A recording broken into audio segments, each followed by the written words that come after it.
Hey there folks, my name is Daizoren and welcome to MonDaiz.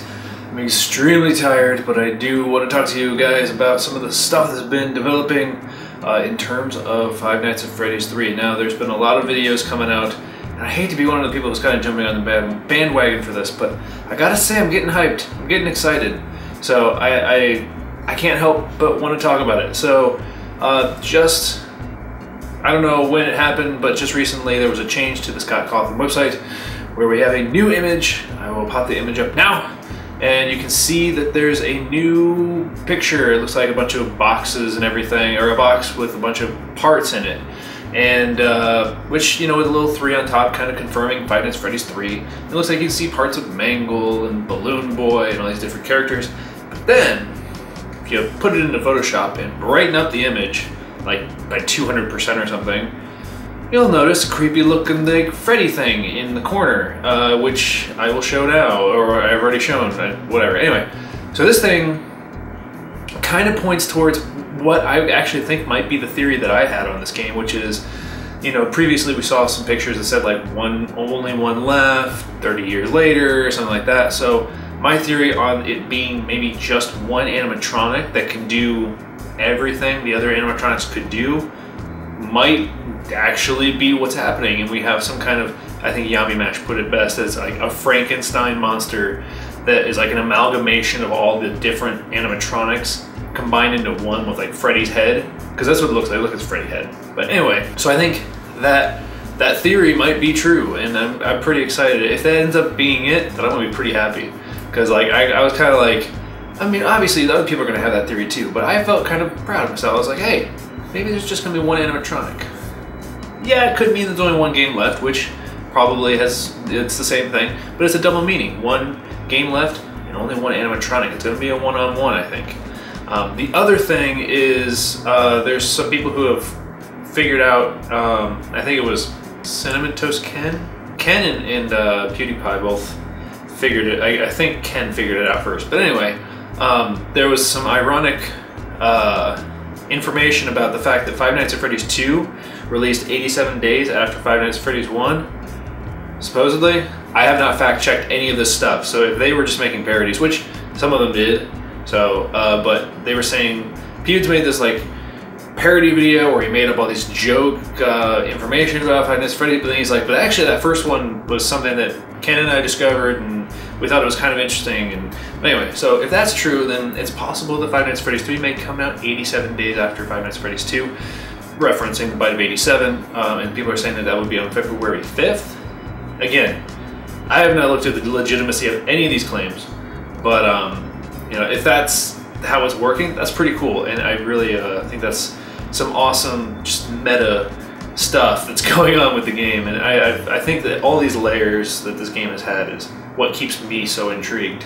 And then the final thing I wanted to talk about was that there's speculation that this new game is actually going to have you able to move around, and you're not going to just be sitting in the seat.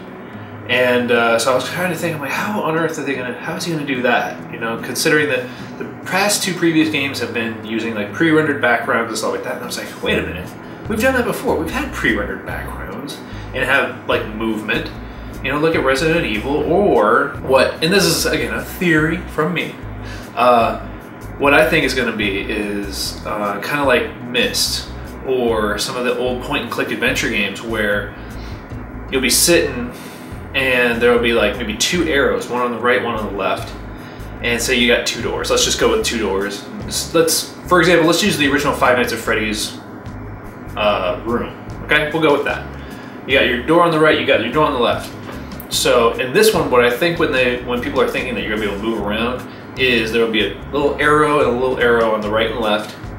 And if you click on them, your character, like, there will be a little cinematic of the character like going and leaning out the door and looking down the hallway, and then you can sit there for a second or stand there and wait, turn on the lights while you're doing it, and then click left and go back into the sitting position, then go to the left. And yeah, I think that's my idea on what the movement in the game's going to be. It's going to be all pre-rendered kind of stuff like that, which I think could be very cool and very well implemented if done right.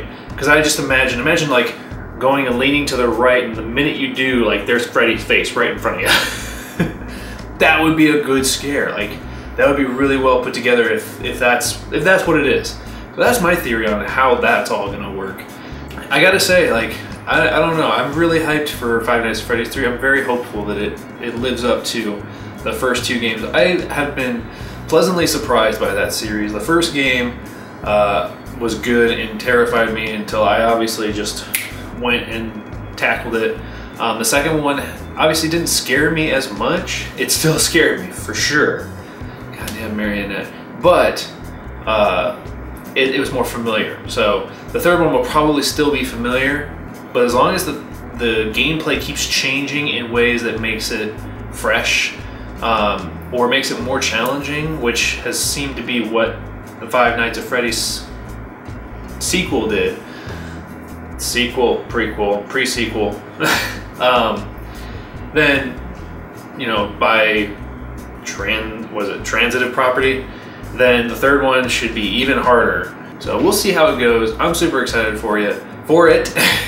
What do you guys think about some of the theories I have placed here? Do you think that that's what we might be seeing? Are you guys excited? What do you think about the Frankenstein Freddy animatronic idea? I like it a lot. I think it's gonna be really cool. But anyway, that's about all I need to talk about. Oh, one other thing real quickly. My cousin, I usually don't like to do these kind of promotion things. I've done these a couple of times and I'm like, should I talk about it? Should I not? Oh, whatever.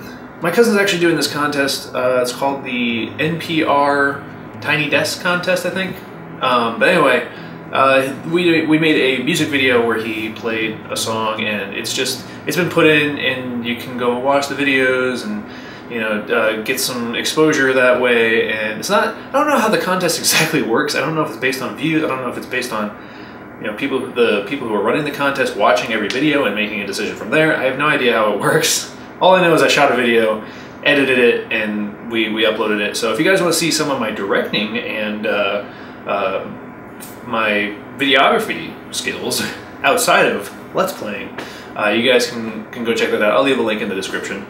No pressure. You guys can check it out if you want.